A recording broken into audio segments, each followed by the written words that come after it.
Esiet sirsnīgi sveicināti, mīļie draugi, šajā pulpolu jeb palmu svētdienā, šajā šobrīd vēl pagaidām skaistajā saulainajā rītā, kad ir palikusi tieši nedēļa līdz lieldienām, augšām celšanās svētkiem, kas ļoti nozīmīgi vaicā kaut ko par mūsu pašu dzīvību un iespējām transformēties, atjaunoties. Kristīgajā tradīcijā tas saistās ar vārdu augšām celšanās, un tam ir ārkārtīgi dziļas, svarīgas un nozīmīgas saiknes, ne tikai saistībā ar šo kristīgo tradīciju un tos, kā tā balstās Kristu, bet arī ar mums katru pašu, par mūsu pašu iekšējām transformācijām, mūsu pašu spēju izdzīvot sevi, savu dzīvi. Bet šajā nedēļā no pulpolu, jeb palmu svētdienas līdz lieldienām, līdz šiem pavasara, ja tā varētu teikt, kulminācijas svētkiem, būtu labi vairāk skatīties varbūt ne tikai uz āru, uz kādām vairāk vai mazāk dramatiskām norisēm, kas norisinās pasaulē, bet arī uz mūsu pašu iekšējām norisēm. Tas varētu būt laiks, kad pavērst uzmanību no ārēji tveramā uz ārēji netveramo. Varbūt varam atcerēties šo tradicionālo piemēru par kāpuru, kas pārvēršas par tauriņu, pilnīgi pirms tam ārēji mums neliekot neko tādu nojaust, ka tā tas vispār varētu būt. Šāda transformācija varētu notiekt patiesībā ar katru cilvēku, kas ir atvērts, kas domā. Bet pulpolie palmu svētdienas stāstā no evaņģēlija, droši vien to zinām, ir teikts, kā Jēzus iejāja Jeruzālemē uz ēzeļa kumeļa. Arī tāds simbols, vai ne? Varbūt tas varētu mums likt uzdot sev jautājumu, bet ko tad es izvēlos izmantot kā savu, ja tā varētu teikt, nesēju spēku? Vai arī no otras puses, kas tad ir tas, kas izmanto mani kā nesēju spēku?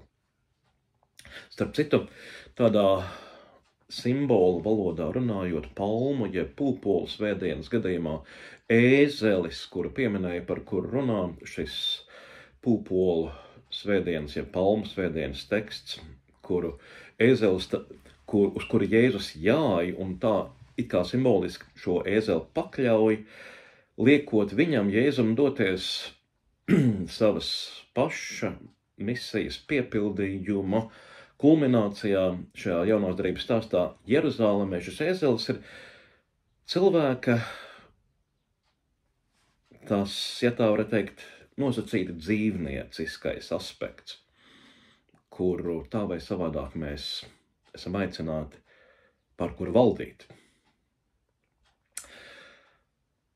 Nu, lūk, par ko tad mēs valdam un kas valda pār mums, tas man šķiet ir viens no šiem pulpolu svētdienas jautājumiem, gatavojoties lieldienām.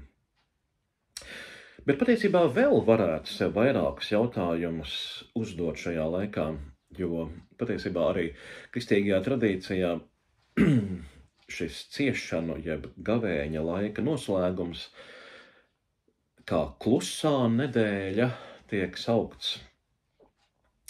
Tas ir laiks, kad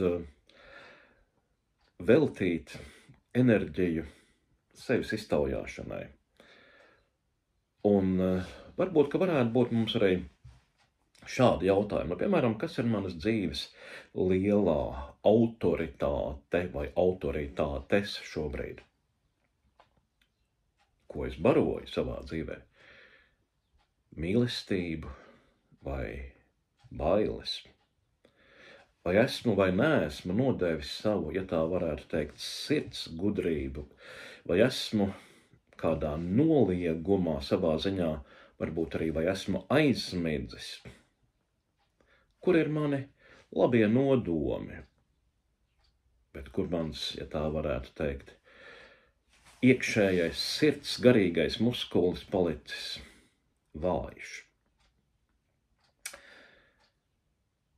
Šajā pūpolija palmu svētdienas kontekstā uz mums runā arī evaņģēlija vārdi, kur šajā brīdī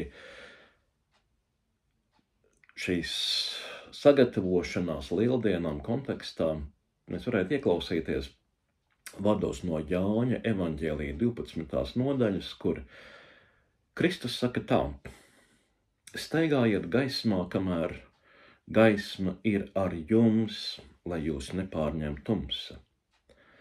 Kas tumsā staigā, tas nezina, kur tas iet. Kamēr gaisma ir ar jums, ticiet uz gaismu, lai jūs topat gaismas dēli. Gaisma. Ārējās gaismas, protams, šobrīd paliek arvien vairāk, un tas ir tik brīnišķīgi šo pavasari pieredzēt arvien spēcīgāk un arvien dzīvāk. Bet par šo gaismu domājot tieši šajā pūpolija palmu svētdienas kontekstā saistībā ar tuvojušamies lieldienām, šiem lielajiem gaismas svētkiem, jāsaka arī tā, ka cilvēkiem bieži patīk radīt daudz un dažādus mirdzumus, glamūrus, ja tā varētu teikt, kas nesaistās ar mūsu patieso es. Mēs arvien vairāk šajā laikā, vai varbūt varam teikt, vēl ar vienu uzķeramies uz dažādiem mirdzumiem, spīdumiem, glamūriem, protams, simboliski un arī ārēji. Simboliski tēla valodā runājot kādām pareizajām autoritātēm, vai arī esam par savām iekšējām gaismas strāvām un plūsmām un avotiem aizmirsuši. Varbūt arī dzīvojam tā, it kā gaismas mūsos nemaz nav, tā ir kaut kur ārpusē. Padomāsim, varbūt meklējam kādus apliecinājumus sev ārpus sevis. Protams, ka mēs to tā vai savādāk daram. Kura cilvēka, kuras autoritātes, kuras instances vai institūcijas apliecinājumi mums ir šajā laikā svarīgi? Vai spējam tos paši tā vai savādāk analizēt, saprast, uztvert adekvāti? Tas ir mūsu lielais darbs, lai pieredzētu lieldienas, palikt uzticīgiem savam patiesajam es, un kādreiz arī varbūt paklusēt, ja mēs atceramies šo stāstu no jaunās derības par to, kā šajā pūpolija palmu svētdienā Jēzus iejāja Jeruzalemē. Viņš klusē, tur apkārt tie cilvēki klaigā, jūsmo, bet viņš klusē, jājot uz šī ēzeļa kumeļa. Viņš droši stājas pretī bailēm un īsteno savu misiju neatkarīgi no tā, ko un kā domā kāds cits. Ja mēs kaut ko no tā varam, tad pieredzēsim, ka kādu dienu arī ar mums notiek kāda, ja tā varētu teikt, dziļa transformācija pretī jaunai dzīvei. Tas notiek, kad kontrolējam savas domas, savus vārdus un kādreiz arī savas emocijas, kad mēģinam disciplinēt sevi, veidojot savu iekšējo patieso sirds gudrību, kad lūdzam pēc izpratnes gaismas savos spriedumos un ļaujam, lai šī gaisma caurstrāvo mūsu.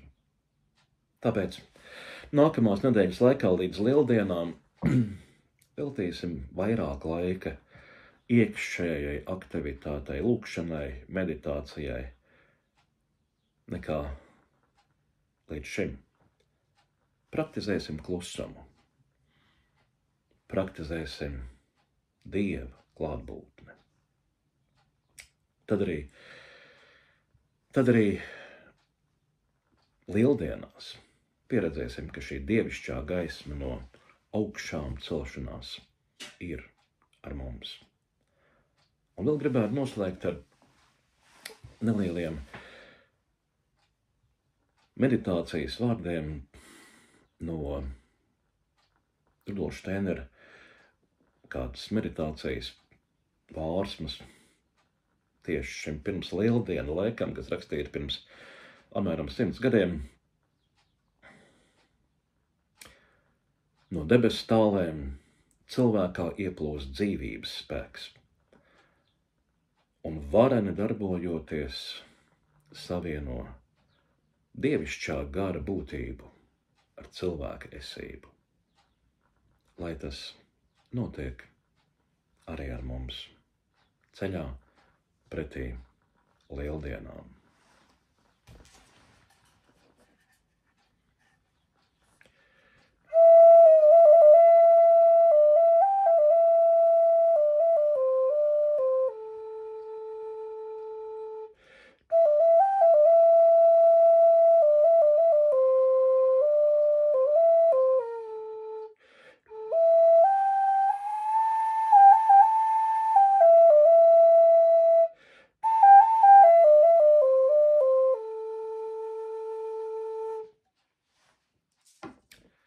Mūsu Tēvs debesīs, svētīts lai top tavs vārds, lai nāk tava valstība, tavs prāts, lai notiek kā debesīs, tā arī virs zemes. Mūsu dienascho maizi dod mums šodien un piedod mums mūsu parādus, kā arī mēs piedodam saviem parādniekiem. Un neieved mūsu kārdināšanā, bet atpestī mūs no ļauna, jo tev pieder valstība, spēks un gods mūžīgi mūžos. Āmen. Dievs kungs, lai mūs svētī, pasargā, ved un piepilda ar savu spēku. Tēva, Dēla, Svētā gara vārdā.